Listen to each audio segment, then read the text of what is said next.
And now, a word from our sponsor. AmericanOliveFarmer.com is a business and a website owned and operated by my friend Liz Tagami and her husband Donald.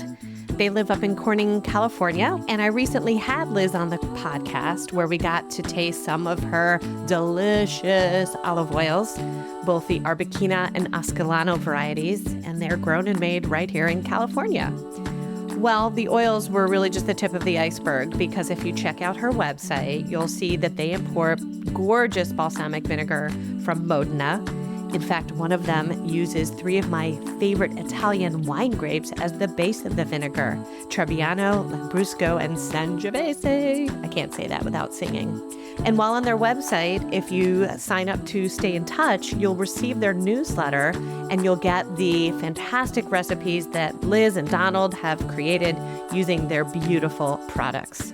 I'm so excited to introduce all of you to American Olive Farmer, and Liz has kindly created a discount code for our listeners. Use the code SIPWITHNIKKI, capital S, capital W, and capital N, SIPWITHNIKKI, for $10 off your order, and that can be anything from the site, whether it's delicious olive oils, vinegars, or even gifts. I mean, you can send someone an olive tree as a gift. How cool is that? Check out AmericanOliveFarmer.com and support this fantastic, small, California-based, woman-led business. You can even set up an olive oil subscription. Go, check it out. You're welcome.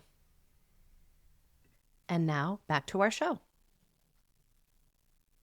That's what I see in the research that I do. And champagne, I think, is actually closer to 85%. Some say 86% of purchases of champagne are made by women. Why aren't dudes buying champagne? What's going on, dudes? They're making a lot of it. There's a lot of dudes making champagne.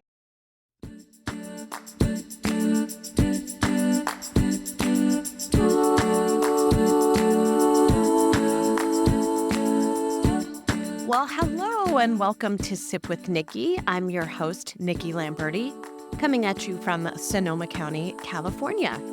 Hey, if you haven't grabbed your perfect Thanksgiving wine yet, my 2021 Solvato Sangiovese needs to be on your table. Yes, I'm biased, but I'm allowed to be. I made it. And for our listeners, if you use the discount code PODLISTENER, I will give you 10% off your wine purchase at SolvatoWines.com, link in the show notes, and I can ship to most states across the U.S. This week, I am talking to a new friend, Marilee Bramhall. She is a Washington native, currently based in Seattle, and like me, Marilee is a wine educator. She got into wine at a very young age and is now the founder of Iola Wines, which sources and directly imports organic wines from top women winemakers in France and Italy.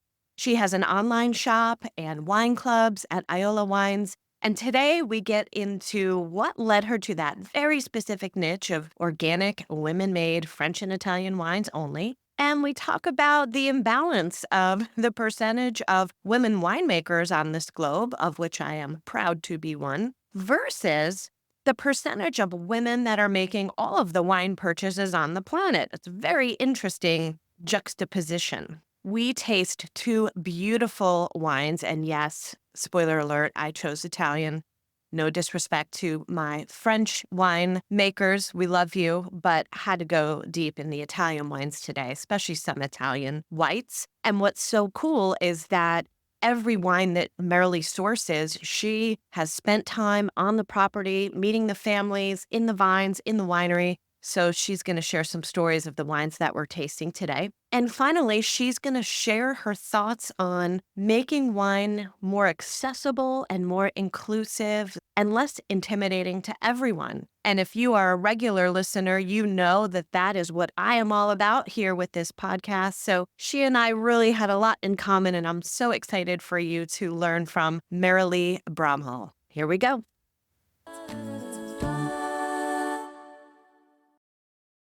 I'm so excited to meet you. I'm so excited to have you here, Marilee. Thank you for being here. And I know that you are quite the jet setter. So I can't believe that the stars aligned and we're here today. Thank you so much. You know what? First of all, Nikki, thank you for inviting me. It is such a pleasure to meet you. I love listening to you. I absolutely love what you're doing. It's inspiring to me. So thank you for having me. I'm glad that it worked out for us to be together. When I learned about you and what you were doing and started to dive deep in your websites and your social media, I was like, this is someone that I need to be talking with. This is someone I need to be friends with. Your tagline alone, bold women Yeah. make the best wines naturally. So let's start there. Tell me where that Okay. came from and how that came to be the essence of who you are and what you're doing. Oh, wow. I guess I would say that it's kind of an amalgamation of all of these incredible women winemakers that I've met really since I started importing wine in 2017 and that I continue to meet on this journey. And now you're another one of them. I mean, you're a bold woman making amazing Yes, thank wine. So, you. yeah, so I mean, I guess that's the best way to put it is that it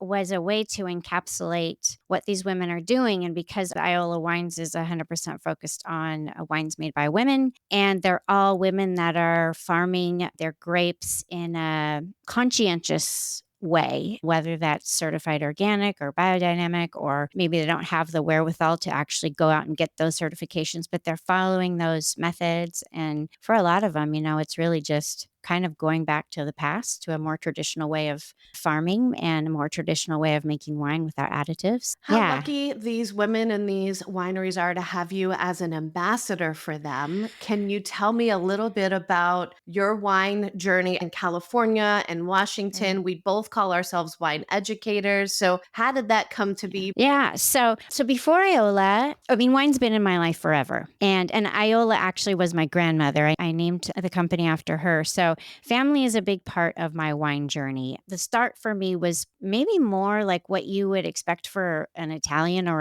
a French kid, not necessarily an American kid. For me, it was being blessed to grow up with a dad who is a Cabernet Sauvignon Mm. man. So one day, don't know why this happened, but I was about 10 or 11 years old and he grilled some gorgeous T-bone steaks and I come from a farming family. So, our meat was always, from the farmer on the other Where did you hill whose grow cows up? were Where walking was around. that?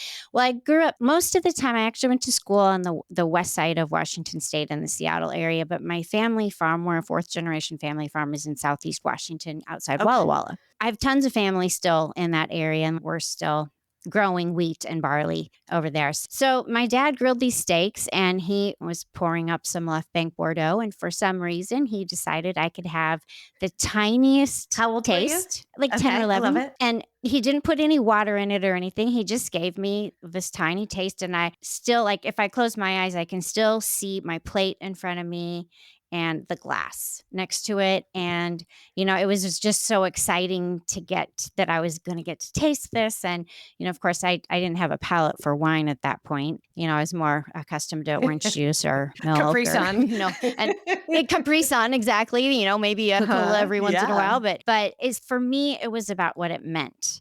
And, what it meant was that it was special and that it went with food and it went with togetherness and family. And I knew it was from someplace far away that I really wanted to go. And I mean, I was a kid that, would lay in the grass staring up at the sky, seeing airplanes and just dreaming about being on a plane and I wonder where those people are Mhm. going and what is the adventure they're going to go have. So that was the start. And fast forward along, and people ask me when they hear that story, oh, well, was this a regular thing? Like, did you get to taste wine? And No. nope.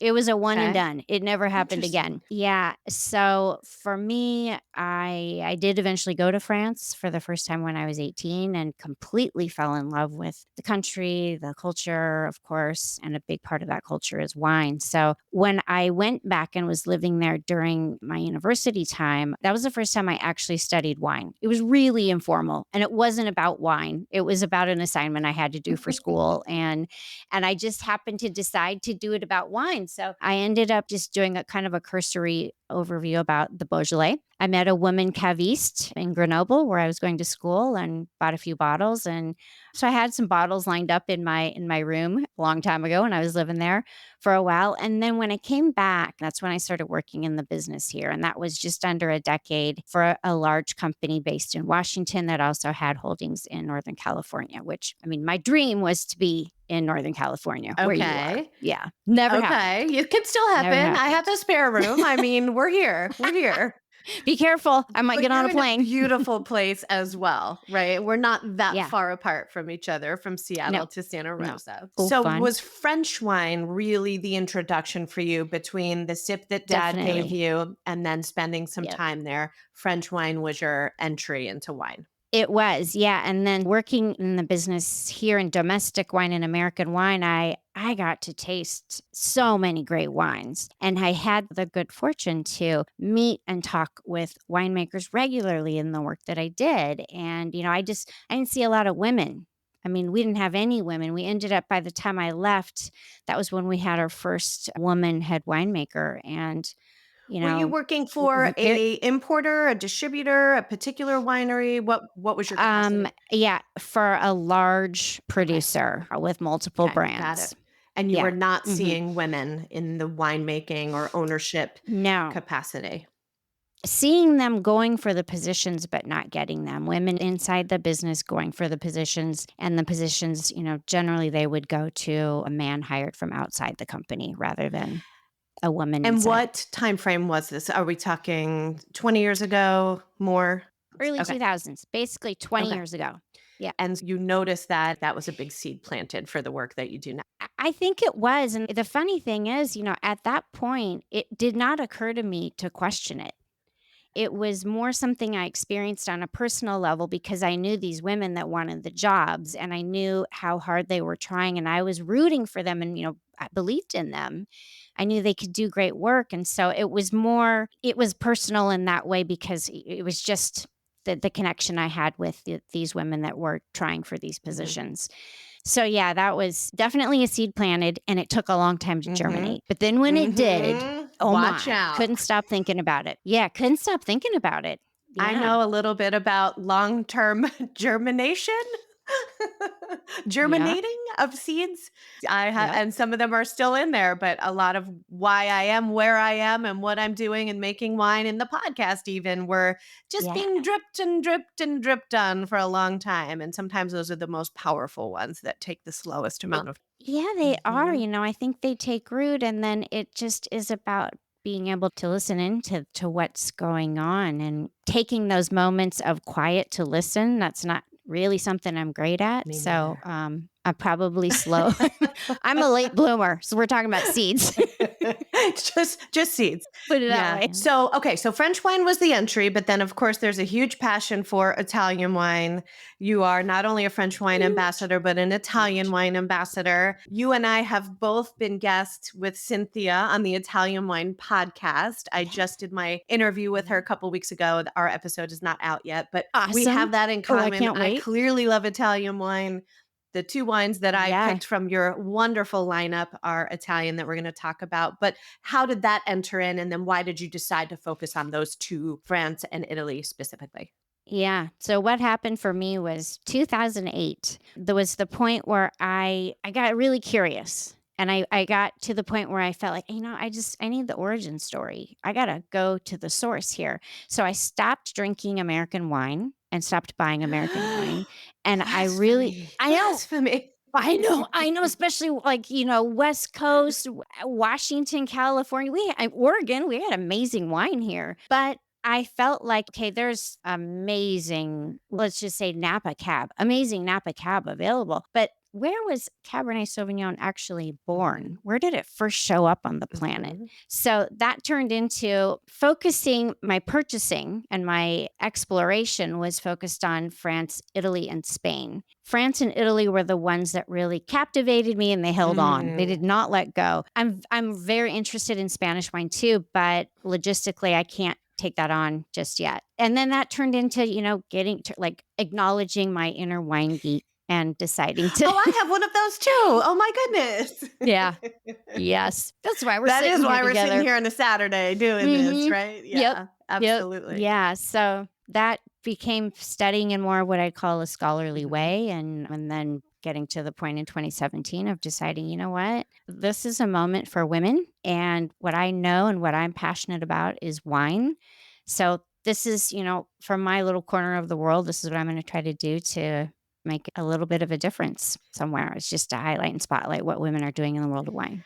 It's amazing. Thank you for the work that you do. I think I read this on your website. Keep me honest. Is it still only about 15% of women producing wine globally? The Number? the most recent stat I've read is about 18. 18. We're moving it. So, Maybe I'm one of those ones yep, that took it from I 15 to know. 18 in the last couple years. I'll take it. Go, Woohoo. Nikki. Yep, we need you. We need you doing Okay. this. But here's what's always so Mhm. interesting to me, the percentage of the pie of women who are producing or even in an ownership capacity. We can kind of lump those together. But women making wine purchases, that number is really high. Like 80% or so. Is that a fair number that Yes. you see? That's what I see in the research that I do. And champagne, I think, is actually closer to it's 85%. Some say 86% of purchases of champagne are made by women. Why aren't dudes buying Yeah. champagne? What's going on, dudes?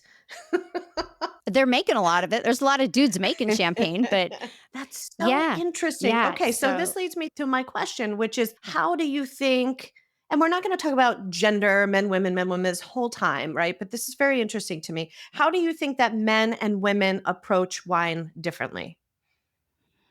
mm, we could talk a lot about this because there's so many ways we could approach it and come in. But I'll just say one of the things that I notice is when I am doing private master classes, which is, basically for private customers, we do these private master classes. And what I notice is that when I do a class that is co ed around the table, tasting together, men talk louder. If they are not sure about what they're talking about, it seems like what they have found, and this is probably part of their socialization, is just to use more Mhm. volume and it conveys authority. Women tend to, in these co-ed settings, they hold back, they back off, they're quieter. And then in the situations where it's only a group of women, it's amazing. It's so collaborative and community oriented, and they're sharing with each other and saying, "Oh yeah, yeah, I think I do smell that," or "No, I'm not getting that." It's just so much fun to see women be a part of what wine is about and feel like they belong at the center of it just as much as men do. The other thing we often talk about in research is men are more wired to buy like what we call vanity bottles. They want a bottle that they can show off to their friends that says something about, and I'm generalizing. These are gross Of generalizations. So, course we are. Keep um, listening, yeah, dudes. We love yeah, you. yeah, we do. We love you. But we're There buying it's more wine really, than really you. I mean, let's important. just face it. Yeah, exactly. Yeah. Yeah, so they're focused more on a vanity bottle and women are more focused on something that they're gonna Mhm. share. And, a lot of times it's about what they're cooking and who's coming over. Or it could be a gift, and they're thinking more about it from that perspective. Like I said, those are big generalizations, but that's what I've run Okay. across.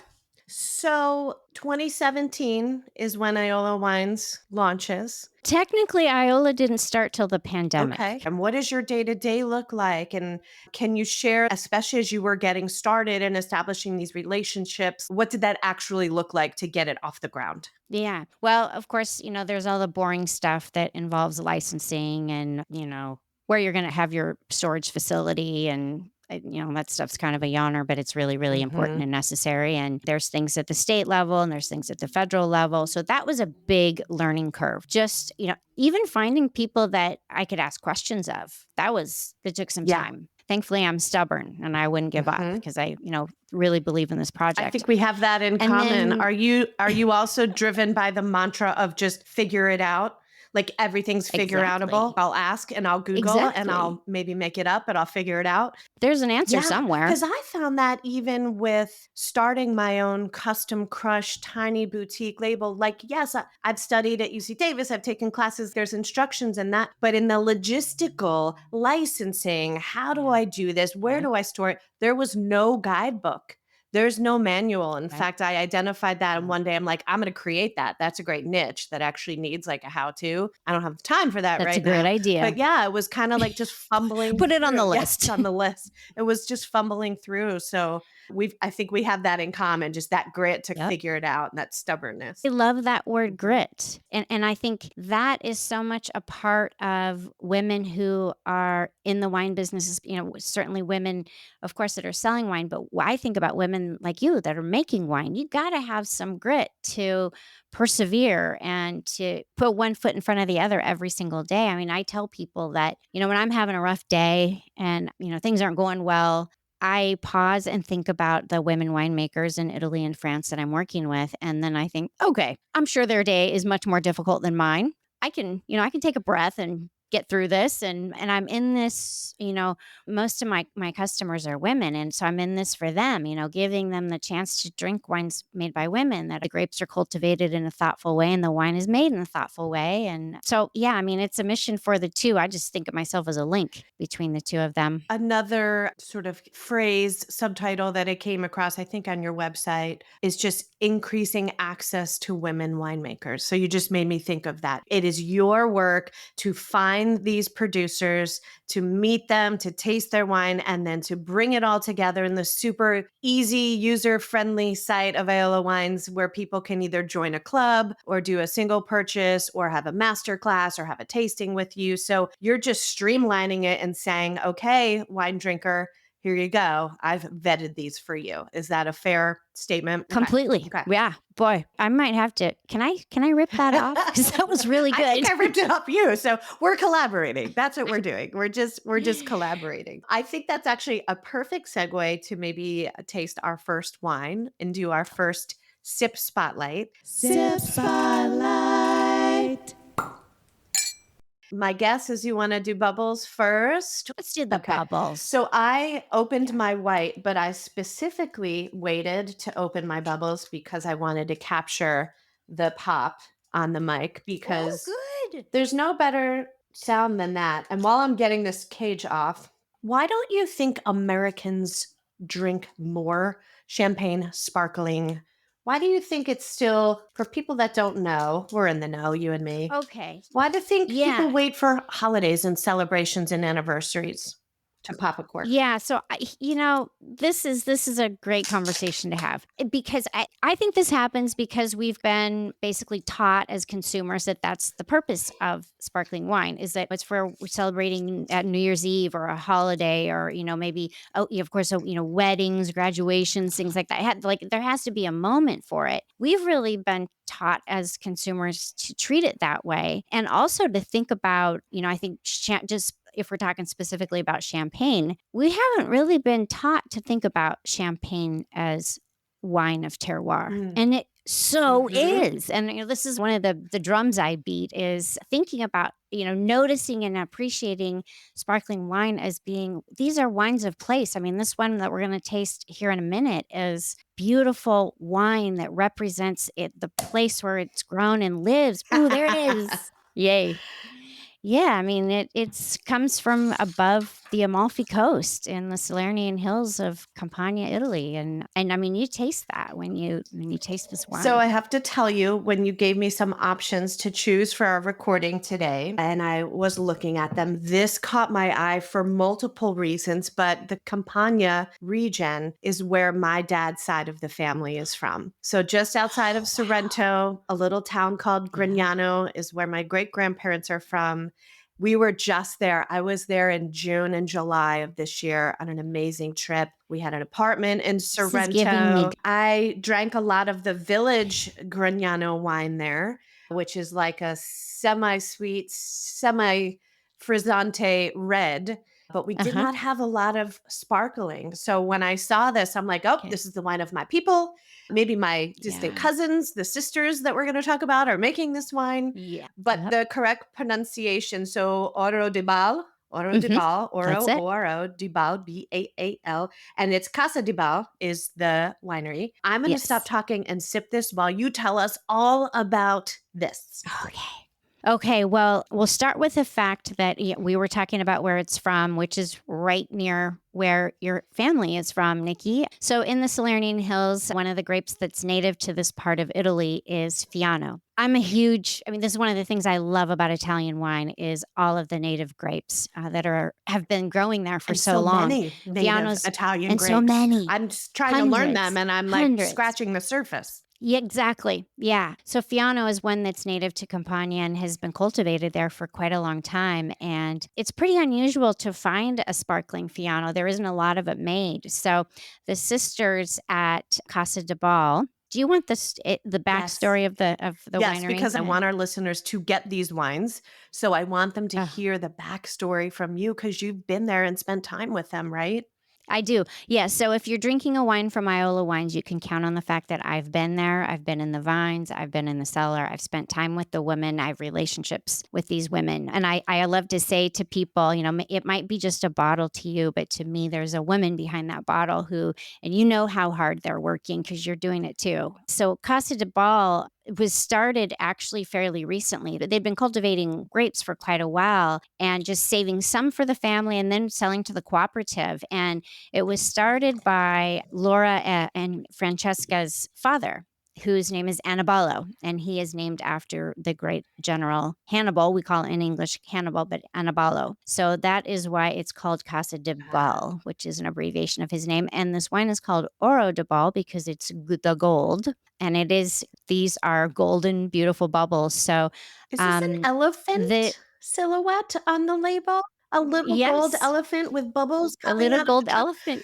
Elephants, Ellies, as I call them, are my favorite. My ring that I'm wearing right now is elephants because, in addition to my time in Italy, one of my favorite places on the planet to spend time, I've been to South Africa, Botswana, and Uganda multiple times, and Ellies are my favorite. I have had them surround my tent and been a part of the herd, and that's like another story for another day. But again, I just love This is crazy, Nikki, because me really. too. I've been to Botswana, to Zimbabwe, to Namibia, to Uganda, to Kenya multiple Oh my times. gosh, we have so Yes, much to talk about. All right, this is going to be a this 3-hour is crazy. episode. Do you know why the elephant is on the label? Is there I a wish I could answer that significance? Can question. I ask my I cousins don't Laura and know. Francesca Salerno next time I'm there and I meet Please. them? Exactly. And I've made Yes. them my honorary cousins. I'll have Oh to my ask goodness. them. And you know what will happen? They'll Okay, reciprocate. That's the I kind of just people they manifested are. it. So Yeah. I mean, when you go visit, it's just an amazing experience. This is a family of 5 kids, and only one of them doesn't live on the farm. So, Annibalo and his wife Anna are basically they're the head of the family. And then 4 of their children they're all married, they all have children of their own. They all live together. So there's a few different houses, and the way they describe it is they've just figured out who, lives well together. Mhm. So, there's multiple families in one house. So, and like I said, they all have children. So there's 10 cousins that are all growing up together, and they love to be out in the vines. Anna, Laura and Francesca's mother, absolutely loves being in the vines. She's up at 6 in the morning. She's out working, and then comes in at maybe at 10 and starts cooking. And they basically grow pretty much everything they eat. There are a few things they buy. They buy coffee and sugar, and then they barter for things like cheese. But they also cultivate olive trees for Of olive oil. course they This is do. some of the most incredible olive oil. Oh, That's the bigger part of their business, actually. The wine side of the business is quite small. It's only about 5 hectares. And this wine in particular is fascinating because it's very small production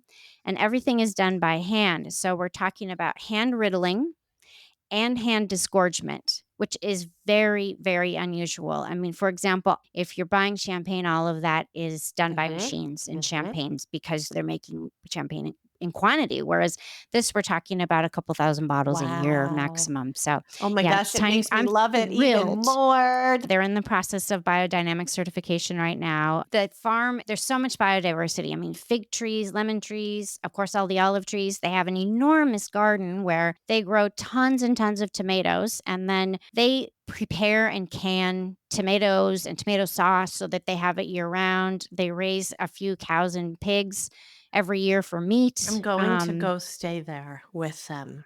Yeah, yeah, they're incredible people. I would Incredible love an people. introduction because it sounds amazing, and I would just love to experience that, whether it was for a week or in an indefinite amount of time. I mean, you belong there, I feel it in my honestly. heart just as you talk about it. And one of the things that I love about your website, in addition to obviously all the work you've done to curate this collection and make it accessible, is your descriptions and your food pairings. Because being the Italian that I am, it's all about the food and wine and the pairings together. So, first of all, your description on your website of this wine is a citrusy Fiano, dons a frothy, velvety cape.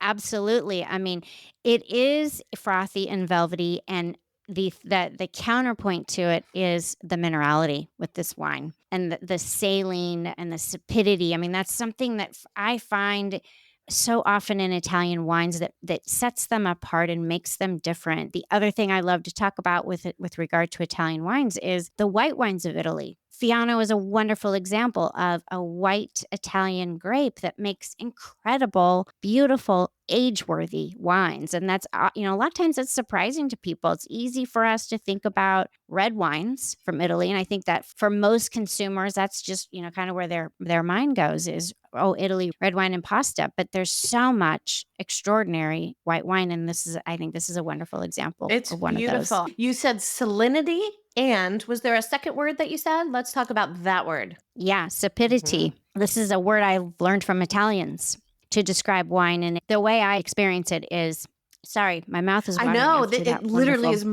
mouth-watering, lip-smacking, the It acidity and the is. bubbles together. Yeah. Yep. Yeah, it's very lively. Mhm. So sapidity, it's very similar to the sensation of minerality that you get on the sides of your mouth, your tongue, but there's that salty mineral element is just present there, and it's fascinating to me because it's present Mhm. here, and then if you go all the way to the northern part of Italy, you're still finding that sapid character in the wines. Great word, adding it to Mhm. my vocabulary right now. It's Yeah, it's a good wine word to learn, and I find that fun to be an observer and a listener around Italians that really know their stuff about wine. The fact that there's a verb in Italian for what they do when they pour you a glass of wine, and the first thing they do when you're in a tasting situation is they turn the glass with the wine in it, rinsing the entire inside of the glass with the wine, and then they pour it Mhm. out. And then they pour Mhm. you To a coat the taste. glass, sort of season the glass, and that word in Yeah. Italian is? I think it's Yeah, avversare, yeah, I'm not sure. yeah. But just that, and then the way that they talk about wine and describe it and talk when they talk about, another one that's fascinating, note that doesn't apply to these wines, but Mhm. balsamic. It'll be interesting to see if we get any balsamic notes in the still wine from Piedmont, the Arnese, but getting to talk to Italians about what that descriptor, balsamic, means to Mm. them, and that's not a word that we use too much when we talk about wine here in No, we use America, it for so its literal application of the vinegar and my favorite vinaigrette exactly. dressing, but Yep. not as a note Not that we can pick up no. independently in a wine. Yeah. And when I talk to people about, "Oh, yeah, there's some balsamic notes," they're immediately thinking of the vinegar, but that's not what the Italians mean when Balsam they is use the that. tree, right? It's like more of an Exactly. herbaceous note, right? Yes. Oh my gosh. Yep. Yes. See, another reason why I'm so glad I we am found each too. other. I am Boy. too. You were Yeah. talking about salinity, and then you were also talking about obviously this family that has olives on the property. And so, in your food and wine pairing recommendations on the website, first of all, you said this is one of the most ideal aperitif wines that I've ever had the pleasure of sipping. I would Yes. agree that it would be a Mhm. wonderful start to a meal, almost like a palate cleanser and very Yeah. exciting on the palate. And then suggested pairings, you said mixed nuts, olives, or tapenade. Simple pasta dishes like linguine with clams. I would kill for that right Yeah. now. And Yep. shellfish risotto. So I have some olives here because Michael and I went out to dinner last night to a great new spot for us called the Sonoma Pizza Company in the little tiny town of Fun. Forestville here in Sonoma County. And they had these beautiful citrus marinated olives with sprigs of Those are thyme and beautiful. garlic and all that. And we didn't finish them. So I'm like, I'm going to bring these Wow. home. And now I think I want to try these with my Now I'm really Pinot jealous Noir. because those look Me too. It's a gorgeous. whole clove of garlic I'm looking at, and there was rind, like orange peel, orange zest, or rind slices. I can't wait for you to taste Okay, this okay. together. Should I do So wine excited. first, then a bite? Wine, food, wine. Yeah, Wine, food, wine yeah. sandwich. It's our favorite. It is. Oh my God. Yum. Wow. First of all, just without even going back to the wine yet, just having that little bit of wine and now that beautiful citrus and salinity and brininess of the olive. Here comes the second sip. Oh my God. How much of a nerd am I that could like bring me to tears? Right? And, I was gonna say sometimes, like, the really quiet response is the one that is so powerful. Like, that you're having something amazing go on in your mouth right It now. took the sharpness, the angularity of the bubbles and the acidity of the wine, which was beautiful. I love all those things about it. But after the olive, which they're kind of sitting in olive oil as well. Yeah. So having that fat and that brininess in the mouth, Kind of the wine fleshiness. changed and became softer in a beautiful Oh, way. I wanna be in the same room with you right now. In my home office here in Sonoma County. Yes. Wow. What a great recommendation for olives for a pairing. I love olives and one day I'm going to make olive oil and Okay, I've been hearing about this. I'll be your first okay, customer. good. In the meantime, you have to try Liz's olive oil. So Liz and her husband Okay. Donald are between you and me in Corning, California. So a couple hours north of me, and they make beautiful California olive oil from American Olive Farmer. And until I can figure out the finances of having an orchard and making my own, I will drink her olive oil as well as the oil from my people when I travel over to Italy and smuggle Yep. it all home in my suitcase, which I do. But Yeah. sometimes olives and briny things, and I love briny and pickled. It's like the older I get, I'm like, give me more acid, more sauerkraut, more Do. vinegar based things. Can Acid. be tricky Just with love it. wine pairing and can throw Yep. off the wine. But with this Yep. sparkling Fiano just being like that clean slate, they're just, Well, mm, sometimes it's works so well to just go back to the basics. And we know one of the first things we learn in the food and wine pairing journey is what grows together goes amen, together. sisters. Say it And again. Say it Fiano, again for the back row. what grows together goes together. And this Fiano is growing in right in olive in a big olive grove. So, and that's the food that they're eating in this part of Italy. So, What a yeah. And special the wine. spaghetti with Yes. clams. So this sparkling wine is actually going out in our November Connoisseur Club. Members are going to get this. And our Connoisseur Club members, with every allocation, they get a recipe from one of the producers featured in the allocation. So this time they're getting Laura Salerno's spaghetti Oh with my clams. gosh. I love it. Should we go on to the Arnaise? Yeah, we Okay. better. Sip Spotlight. San Rome, Terra El Fiare, Arnaise, from Cascina Vengore. The only change is it's Cascina. Cascina, not Cascina. Cascina Cascina. Mhm. Vengore. So Mhm. San Rome is the Mhm. biggest font on the label. So we'll start there.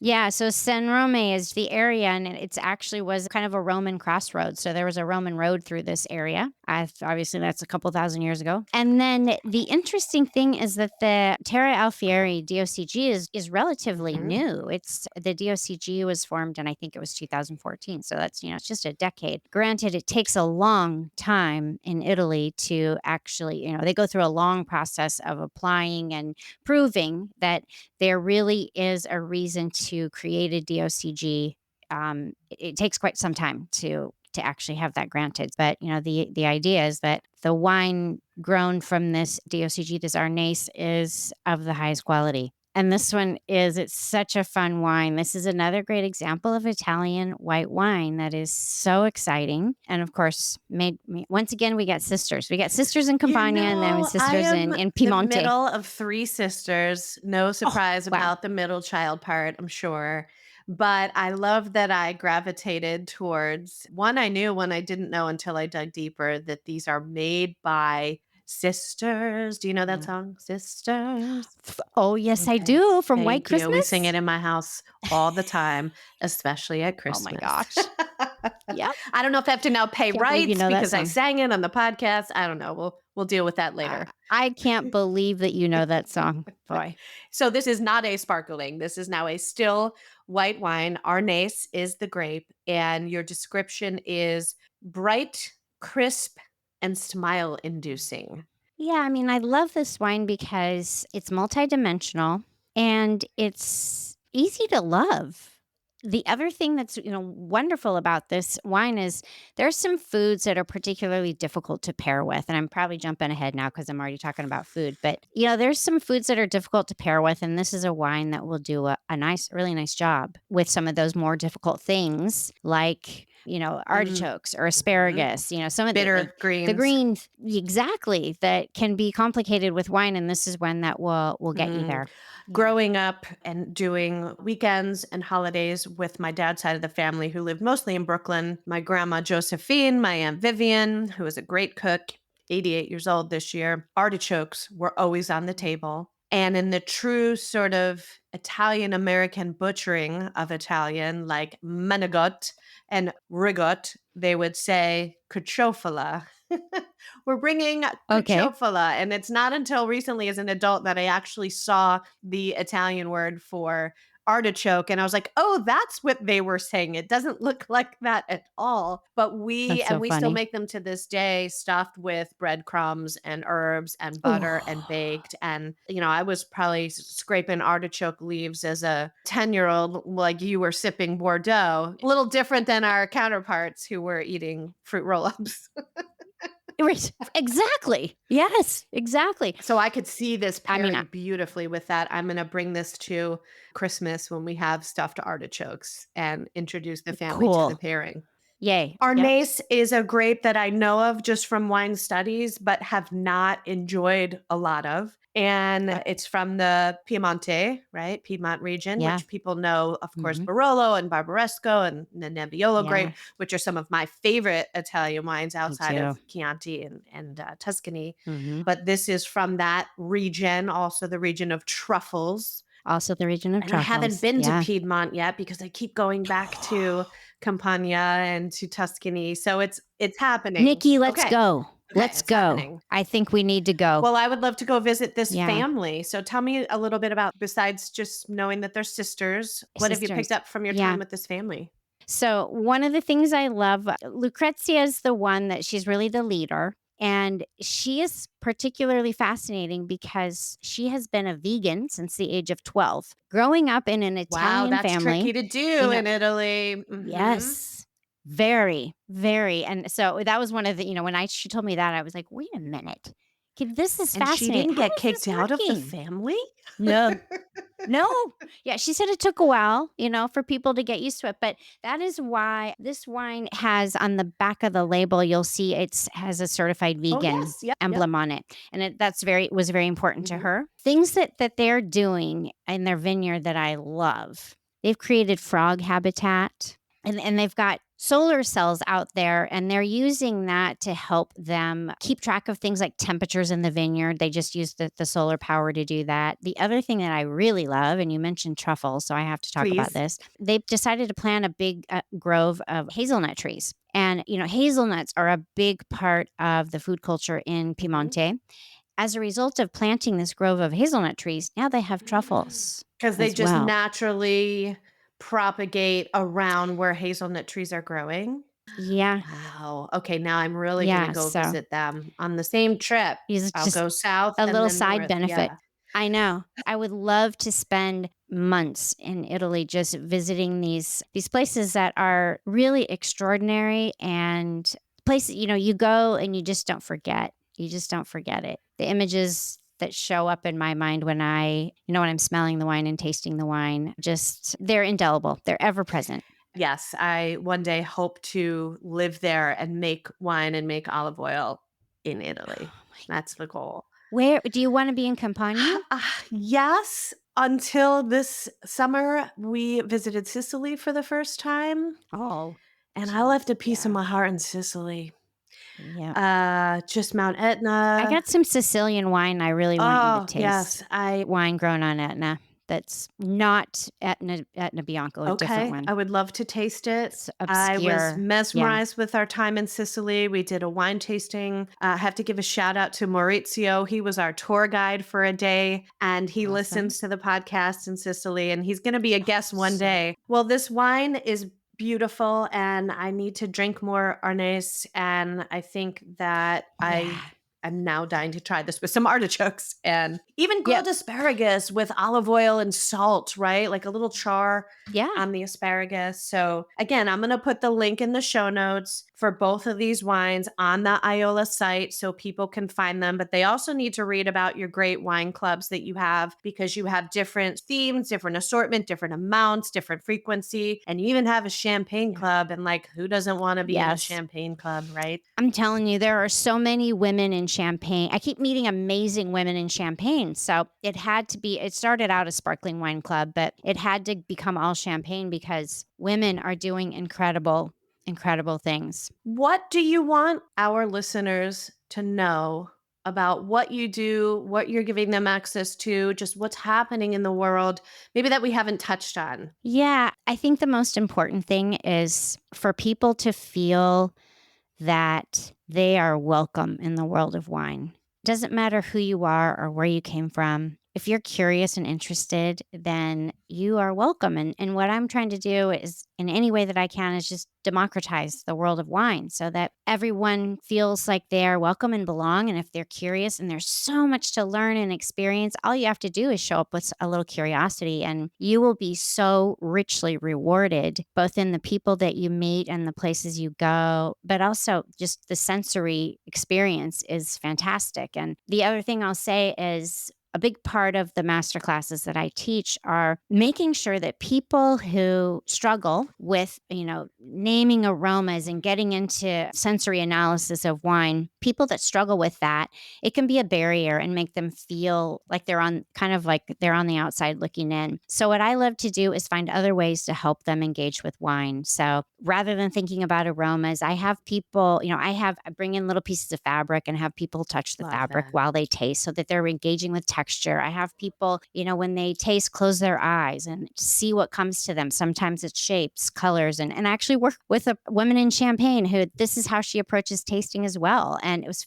fascinating when we got into this conversation about describing wine in terms of shapes and colors and notes from high to low. I mean, Like actually, I just was music. listening to Mhm. like music, and Mhm. that's a big part of how I do it. I talk about higher notes and lower notes rather than just getting stuck in Hints of balsamic citrus and and beeswax and yeah, cardamom. Like, what the heck is cardamom exactly. anyway? Yeah, yeah, and, and making sure people know that, hey, if you smell it, then it's there, because this wine is Yeah. personal in the same way that, that books and films and music are personal. Food, we all have our Yep. taste that we grew up with and then kind of eventually evolved into on our own, and wine is personal that way too. It doesn't have any purpose other than our enjoyment, It's so joy. It is literally enjoy it. joy in a bottle. What you Yeah. reminded me of when you were talking about just thinking about wine as textures and colors and shapes and music. If you haven't yet listened, and if listener, you are listening right now and have not listened to episode 13 from the first season with Dr. Hobie Wedler. Dr. Hobie is a PhD in organic chemistry and was born blind. And he's done multiple episodes now. He's a good friend. But in that first episode, 13, he really talks about how he, quote, sees wine like art and how tasting wine is the closest thing he can experience to a piece of art on the wall. And it's brilliant and touching and emotional. And I hope that everyone goes back and listens to that. Honestly, if listeners, if you have not listened to it, please listen to this episode. I was dancing around listening to this and thinking, if I ever had the chance to meet this man, Oh, it's I going to can't happen. It's going to imagine. happen. The important thing is to listen to that Yeah. episode and listen to the way that he approaches wine and, let it sink in, and it's As I powerful sat with and this real. Arnase while we were talking, and it's got a very long finish, especially for a white wine. It's like hanging out in my mouth. When you were talking about music, and I grew up playing the piano, so the little nerdiness is going to show here. Thinking about the notes in this wine, do you know chopsticks? Where you start in the middle, dun, dun, dun, Yes. dun, dun, dun, dun, dun, dun, dun, dun, dun, dun, dun, dun, dun, dun, dun. Especially if you're a fan of Big in the movie where he's jumping on the piano. For those of you who don't know the reference of chopsticks, this wine does that because it's like the end of chopsticks where your fingers on the piano are now like an octave apart. There's a higher note and a lower note, and they're happening at the same time in my mouth, which is very interesting and not always common in a wine. I'm getting the high tone and the acidity, a little beeswaxy, citrusy, but then there's like a low tone, which is almost like tannin, but it's not, but Mhm. a deepness of the flavor that is hanging on through the finish. So I guess I'm saying this wine is like chopsticks in my I love it. mouth. I love it. Yeah, I love the way you're describing a higher note and a lower note happening Mhm. concurrently. And this is what makes wine so Yeah. exciting. Yeah. The other thing I tell people is it's a living thing. It's food. It's easy to forget that this is food, and it's a living, evolving thing that, sometimes it has a bad hair day. Doesn't mean it's a bad wine. You got to just come back to it another day. Maybe it didn't have a good night of sleep or something. That's why it's so exciting to open a new bottle because you're like, what is she going to be telling me today? Oh Right? my gosh, I love this. See, that's part of how I taste too, is I'm talking to him like, what do you want? What do you want me to know about you? Like, When I'm first tasting a I hear wine. you. I'm Yeah. You listening. have a story to tell. Go ahead and tell me. I'm here. Or it's like a Mm. game of hide and seek. Well, and the story, I think that's a great close there. The wine is telling a story in the glass of its character and what we're noticing in the glass, but the wine is telling the story of the people that made it. And in this Yeah. situation of these beautiful collections of wines that you are making accessible to us, you and the wines are telling the story of strong women, bold women who are farmers and who are breaking barriers and making beautiful wine. So, thank you so much for the work that you do and for bringing these stories and these wines to all of us. Oh my goodness. You know what? It's an honor. I feel so grateful to have the chance to do this and, to be on this mission for women and on this mission for wine. It's really, like I said, it's just an honor. So, Thank yeah. you. These So wines are beautiful. I'm happy to We do should it. do a virtual cheers. Ready? Yep. 1, 2, 3. Thank you so much. Oh my goodness. Thank you so much for inviting me. It's been so much fun. So I just keep thinking, gosh, how lucky are all of us to have Marilee as an ambassador for these small French, Italian, women led wine brands. As winemakers, we appreciate her work, but also just as wine drinkers. I mean, how awesome for all of us that she is finding these places, meeting the people, creating the relationships, and bringing back these wonderful bottles for all of us, making them accessible so we can drink and enjoy. So I very much thank her not only for her time for our interview, but the work that she's doing. If you visit her Iola Wines, Iola is IOLA, iolawines.com, you can make a purchase, especially I highly recommend both of the wines that we tasted today. The link will be in the show notes. And she's been kind enough to create a coupon code, Nikki20, Nikki20, to give you $20 flat rate shipping anywhere in the US on any number of bottles. Thank you, Marilee, for that. And also, I'm going to encourage you to sign up for her newsletter, which has a lot of great tips about wine, but also comes with a free 10-minute masterclass to help you discover your perfect bottle. If you're enjoying Sip with Nikki, make sure to leave us a rating and a review wherever you listen to your podcasts. And if you're listening on YouTube, be sure to like and subscribe. Thank you so much for listening. And if you'd like to be an angel and support the podcast, I would be ever so grateful. And you can buy me a glass of wine and get yourself a shout out. Link in the show notes to do so. Whatever you do between now and the next time we catch up together, I hope, as always, that you sip well.